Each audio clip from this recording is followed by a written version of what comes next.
Hello students, आज हम आपके पॉलिटिकल थ्योरी सब्जेक्ट के चैप्टर शक्ति के बारे में बात करेंगे। राजनीतिक विज्ञान के अध्ययन के अंतर्गत यह आवश्यक हो जाता है कि हमारे द्वारा मानव के सार्वजनिक व्यवहार को निर्धारित करने वाले और राजनीतिक व्यवस्था को प्रभावित करने वाले तत्वों का अध्ययन किया जाए, और यदि यथार्थवादी दृष्टिकोण अपनाया जाए तो इस संबंध में जो तत्व सबसे प्रमुख रूप में उभर कर हमारे सामने आता है वह शक्ति है। प्रारंभिक काल से लेकर अब तक राजनीतिक विज्ञान विषय के विद्वानों द्वारा शक्ति के महत्व को स्वीकार किया जाता रहा है। भारत में राजनीतिक विज्ञान के जनक कौटिल्य ने दंड शक्ति, जो कि शक्ति का ही एक पर्याय है, को राजनीति का मूल आधार माना है। एक स्थान पर वह लिखते हैं कि समस्त सांसारिक जीवन का मूल आधार दंड शक्ति ही है। वस्तुतः समस्त भारतीय इतिहास या साहित्य दंड शक्ति के महत्व से भरा पड़ा है। पाश्चात्य राजनीतिक विज्ञान के अंतर्गत भी ये बात देखी जा सकती है। जैसे बेकर ने कहा था, राजनीति शक्ति से अपृथकनीय है, और कैटलिन ने राजनीति को शक्ति का विज्ञान माना है। बर्ट्रैंड रसेल ने तो शक्ति को समाज विज्ञान की मूलभूत अवधारणा के रूप में माना है। R.M. मैकाइवर, बार्स्टेड, हॉटकिंस एंड विलियम ए रॉबिन्सन के द्वारा भी ऐसे ही विचार व्यक्त किए गए हैं। राजनीतिक विज्ञान में शक्ति की धारणा को समझना इसलिए भी आवश्यक हो जाता है कि इस संबंध में जो मिथ्या विचार हैं उन्हें दूर किया जा सके। लॉर्ड एक्टन का प्रसिद्ध कथन है कि शक्ति भ्रष्ट करती है और निरंकुश शक्ति पूर्णतया भ्रष्ट कर देती है। हाँ, यह कथन हमारे मन और मस्तिष्क में शक्ति की एक दुर्भावना को जन्म देता है। वस्तु स्थिति यह है कि शक्ति तो सामाजिक व्यवस्था के लिए नितांत आवश्यक है, और शक्ति के बिना किसी प्रकार की सामाजिक व्यवस्था की कल्पना ही नहीं की जा सकती। केवल शक्ति की अति या शक्ति के दुरुपयोग से ही भ्रष्टाचार को जोड़ा जा सकता है। इस प्रकार एक नैतिक धारणा के रूप में सत्यमेव जयते नितांत औचित्यपूर्ण विचार है, और मानव जीवन में हमारा आदर्श यही होना चाहिए। लेकिन वस्तु स्थिति यह है कि सत्य के पीछे शक्ति का बल होने पर ही उसकी विजय की आशा की जा सकती है। अब हम देखेंगे शक्ति का अर्थ और उसकी व्याख्या। कुछ विद्वानों ने शक्ति की डेफिनेशंस दी हैं, तो सबसे पहले हम वो देख लेते हैं। जैसे रॉबर्ट बायरस्टेड के अनुसार शक्ति बल प्रयोग की योग्यता है, न कि उसका वास्तविक प्रयोग। यानी ये क्या कहा इन्होंने कि शक्ति है वो बल प्रयोग की योग्यता है, कि आप इतने योग्य हो, आपके पास वो पद है कि जिसमें आप शक्ति का उपयोग कर सकते हो, न कि आप वास्तविक रूप में कर रहे हो। बस आपके पास इतना योग्यता होनी चाहिए कि आप शक्ति का प्रयोग करने की योग्यता रखते हो। तो ये रॉबर्ट बायरस्टेड ने कहा है। किसका प्रयोग? किस बल प्रयोग की। इन्होंने बल प्रयोग को शक्ति के पर्याय के रूप में माना है कि बल प्रयोग मतलब फोर्स। फिर मैकाइवर ने कहा कि शक्ति होने से हमारा अर्थ व्यक्तियों या व्यक्तियों के व्यवहार को नियंत्रित करने, विनियमित करने या निर्देशित करने की क्षमता से है। ठीक है। अब इन्होंने क्या कहा कि शक्ति का किसी आदमी के पास शक्ति है, इसका मतलब क्या है कि वह दूसरे व्यक्ति या उनके व्यवहार को नियंत्रित कर सकता है, उनको निर्देशित कर सकता है। सिंपल सा एग्जांपल समझें कि जैसे टीचर है और स्टूडेंट है, तो टीचर के पास कुछ ना कुछ शक्ति या पावर होती है जिससे वह स्टूडेंट के व्यवहार को कंट्रोल भी करते हैं और उनको निर्देश भी टाइम टाइम पर दे सकते हैं। तो ये क्या है कि टीचर के पास पावर है। ऐसे ही जैसे प्रिंसिपल है, उसके पास अदर टीचर्स के ऊपर पावर होती है, वो उनको निर्देशित कर सकता है, उनको नियंत्रित कर सकता है। एक अधिकारी के पास आम जनता के लिए पावर होती है। तो ये सब क्या है? शक्ति का। यही मैकाइवर ने यही शक्ति का मतलब बताया है कि आप दूसरे व्यक्तियों को और उनके व्यवहार को नियंत्रित कर सको, निर्देशित कर सको और विनियमित कर सको।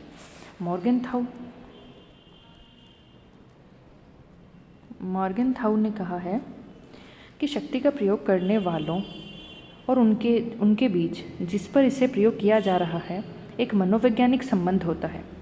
शक्ति में वह प्रत्येक वस्तु सम्मिलित है जिसके माध्यम से व्यक्तियों पर नियंत्रण स्थापित किया जाता है और उसे बनाए रखा जाता है। तो मॉर्गनथाउ ने भी ये बात कही कि आप दूसरे व्यक्तियों पर कैसे नियंत्रण रखते हो। अगर आप उनको ऊपर नियंत्रण रखने के लिए जो भी चीज़ यूज़ कर रहे हो वही शक्ति है। ठीक है। तो ये शक्ति में वह प्रत्येक चीज़ शामिल है जिसके माध्यम से आप दूसरे व्यक्तियों पर नियंत्रण कर रहे हो। आर्गेंस्की ने कहा है, शक्ति दूसरे के आचरण को अपने लक्ष्यों के अनुसार प्रभावित करने की क्षमता है।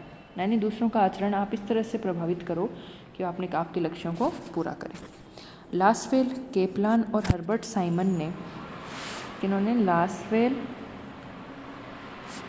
केपलान और हर्बर्ट साइमन ने शक्ति को प्रभाव प्रक्रिया के रूप में परिभाषित किया है। मतलब शक्ति का उपयोग करते हुए दूसरों की नीतियों और कार्य को प्रभावित किया जाता है और इस प्रक्रिया में दोनों पक्षों के बीच में घनिष्ठ संबंध रहता है। किन दोनों के बीच में? जो एक है जो शक्ति का यूज़ कर रहा है और जिन पर वह शक्ति का यूज़ कर रहा है, उन दोनों के बीच में संबंध रहता है और दूसरे की नीतियों कार्यों को प्रभावित किया जाता है।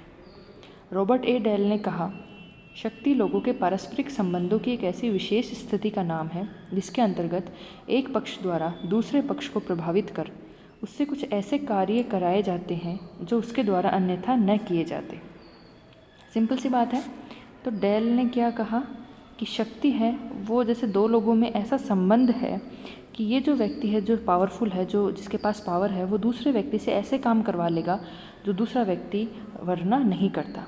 जैसे टीचर है वो पावरफुल है, वो व्यक्तियों से जैसे स्टूडेंट्स हैं उनसे होमवर्क करवा लेता है या फिर उनको क्लास में डिसिप्लिन होने को, अदरवाइज़ वो नहीं बैठते। तो आप दूसरे आदमी से ऐसे काम करवा रहे हो कि वो अदरवाइज़ वो काम वो नहीं करेगा, लेकिन आप उससे करवा रहे हो, आप शक्ति का प्रयोग कर रहे हो तो वो काम कर रहा है। जैसे फॉर एग्ज़ाम्पल गवर्नमेंट है, अपन रोड क्रॉस करते हैं या फिर तो रेड लाइट्स बनी होती हैं, तो वो अगर आप शक्ति का यूज़ नहीं करोगे तो लोग उसका पालन नहीं करते, वो रेड लाइट्स तोड़ते हैं। लेकिन अगर वहाँ पर ही कोई पुलिस वाला खड़ा है तो वो उसको देखकर उस रेड लाइट पर रुक जाते हैं। तो इसका मतलब क्या है कि गवर्नमेंट ने एक ऐसा मैकेनिज्म किया कि एक पुलिस वाले को वहाँ खड़ा कर दिया कि जिससे वो लोग रेड लाइट नहीं तोड़ेंगे, अन्यथा वो रेड लाइट तोड़ते।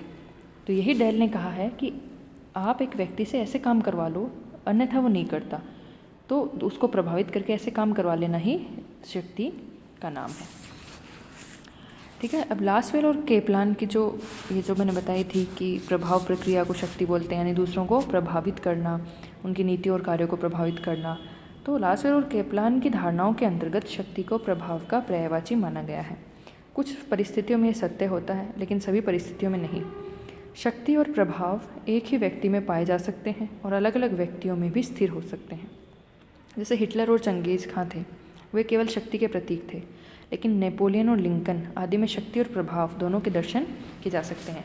जैसे हिटलर है या फिर चंगेज़ खां है, वो उनके पास शक्ति तो थी, वे पावर का यूज़ करते थे लोगों पर, लेकिन वो लोग उनमें प्रभाव नहीं था। प्रभाव का मतलब लोगों ने उनको एक्सेप्ट नहीं किया था, लोगों ने उनको लेजिटिमेट, उनके जो शक्ति का यूज़ था उसको लेजिटिमेट, यानी कि भाई ये सही है, ऐसा नहीं बोला था। और जैसे नेपोलियन है, वो शक्ति भी थी और वो लोगों को प्रभावित भी करता था, तो उसमें प्रभाव भी था, लोग उसको एक्सेप्ट भी करते थे। लिंकन थे। तो इसलिए शक्ति और प्रभाव दोनों प्रभावित व्यक्ति के व्यवहार को परिवर्तित करते हैं, किंतु उस व्यक्ति का व्यवहार शक्ति के कारण परिवर्तित हुआ या प्रभाव के कारण, इसका निर्णय स्वयं वही कर सकता है। वास्तव में शक्ति मानव जीवन का एक सरल तत्व होने के साथ बहुत अधिक जटिल और मैकाइवर के अनुसार एक बहुपक्षीय तत्व है। उदाहरण के लिए जब ये कहा जाता है कि प्रधानमंत्री की मंत्रिमंडल पर कुछ शक्तियां हैं, तो ये कथन पूर्णतया निरर्थक न होते हुए भी बहुत अधिक उपयोगी भी नहीं है। शक्ति का सही रूप जानने के लिए अनेक बातों का उल्लेख करना होगा। उदाहरण के लिए प्रधानमंत्री की शक्ति का स्रोत, क्षेत्र व आधार क्या है, मंत्रिमंडल पर अपनी शक्ति का प्रयोग करने के लिए प्रधानमंत्री द्वारा कौन कौन से साधन अपनाए जाते हैं, मंत्रिमंडल पर उसकी शक्ति की मात्रा कितनी है और वह शक्ति कितनी व्यापक है, तो इन सब बातों का हमें उल्लेख करना होता है। तो निष्कर्ष रूप में राजनीतिक शक्ति के संबंध में 3 बातें कही जा सकती हैं। पहली, राजनीतिक शक्ति धारण करने वालों में उच्च व अधीनस्थ संबंध प्रकट होना आवश्यक है। ऑफ कोर्स एक ऊंचा होगा और एक उसके अंडर होगा, तभी तो शक्ति का यूज़ कर सकता है। 2 लोग इक्वल हैं तो वो एक उस पर शक्ति का इक्वल यूज़ कैसे कर पाएगा? वो कहेगा मैं तेरे इक्वल हूँ, तो मुझ पर शक्ति का जो पावर है उसका यूज़ आप नहीं कर सकते। तो इसलिए शक्ति का यूज़ करने के लिए जो शक्ति का यूज़ कर रहा है वो उच्च होगा और जो उसके अधीनस्थ हैं उस पर वो शक्ति का यूज़ करेगा।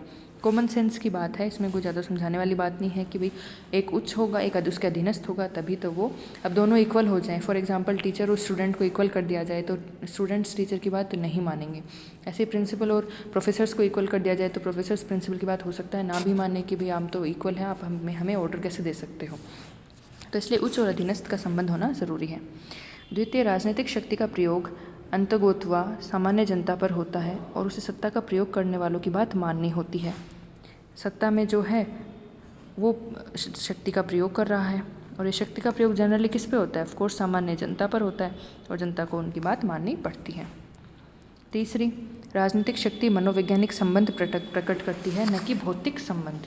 मनोविज्ञान होता है कि कोई भाई आप किसी की शक्ति के प्रयोग के कारण उसकी बात मान रहे हो, तो कोई ज़रूरी थोड़ी है उसने आप पर मतलब डंडे ही बरसाए हैं। आप सिर्फ मनोविज्ञान से ही कि हाँ डर होता है कि भाई ये शक्ति का यूज़ कर सकता है इसलिए हमें बात मान लेनी चाहिए, या फिर ये आदमी सत्ता में है तो हमें इसकी बात माननी चाहिए। तो ऐसे भी शक्ति का यूज़ होता है। तो अब सबसे पहले देखते हैं कि शक्ति का दूसरी चीज़ों से कैसे भेद है।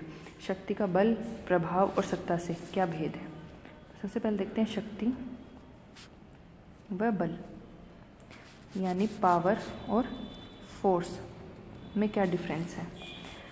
सामान्यतः शक्ति और बल को एक ही समझ लिया जाता है, लेकिन वास्तव में दोनों में अंतर है।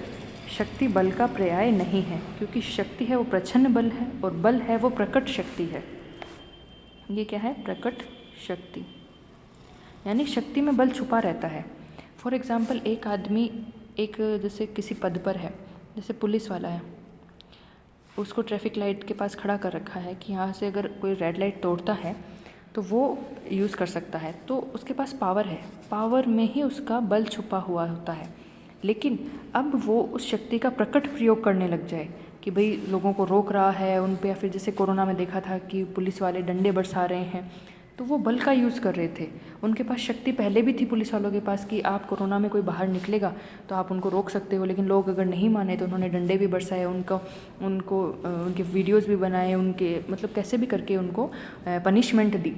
तो वो पनिशमेंट क्या थी? वो बल का प्रयोग कर रहे थे।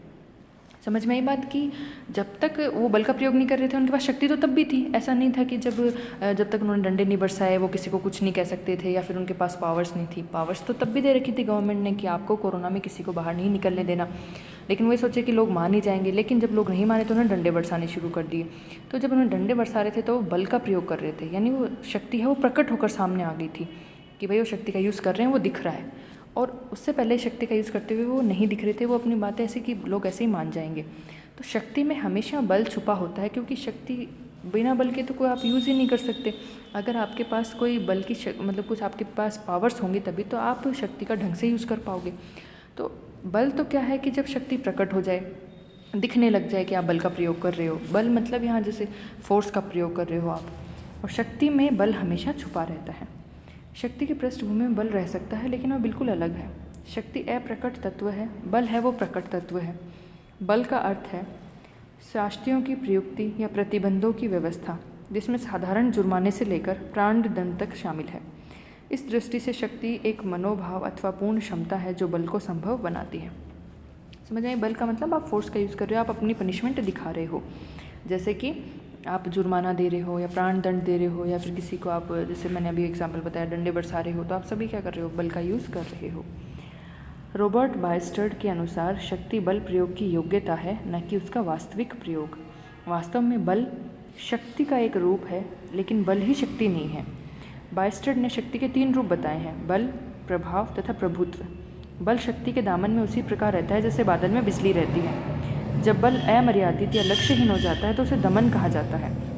अब बल है, मान लो पुलिस वाले आज सही बात के लिए डंडे बरसा रहे हैं तो लोग उनकी बात मानेंगे, लेकिन वो कल हर आदमी को पकड़ कर उन पर डंडे बरसाने लग गए। जैसे कोई आदमी है वो कोरोना में कोई बहुत इमरजेंसी, जैसे उसको हॉस्पिटल जाना है, तो गवर्नमेंट ने उस टाइम अलाउ कर रखा था कि हॉस्पिटल आप जाओ तो जा सकते हो कोरोना में, तो उसके पास पूरे प्रूफ भी हैं कि मैं हॉस्पिटल जा रहा हूँ, मुझे इमरजेंसी भी है। फिर भी अगर पुलिस वाले उस पर डंडे बरसाते हैं तो क्या अपने बल का गलत प्रयोग कर रहे हैं, अपनी शक्ति का गलत प्रयोग कर रहे हैं, क्योंकि वो बल का अमर्यादित और लक्ष्यहीन प्रयोग कर रहे हैं। तो इसे दमन कहा जाता है। दमन मतलब अत्याचार कहा जाता है।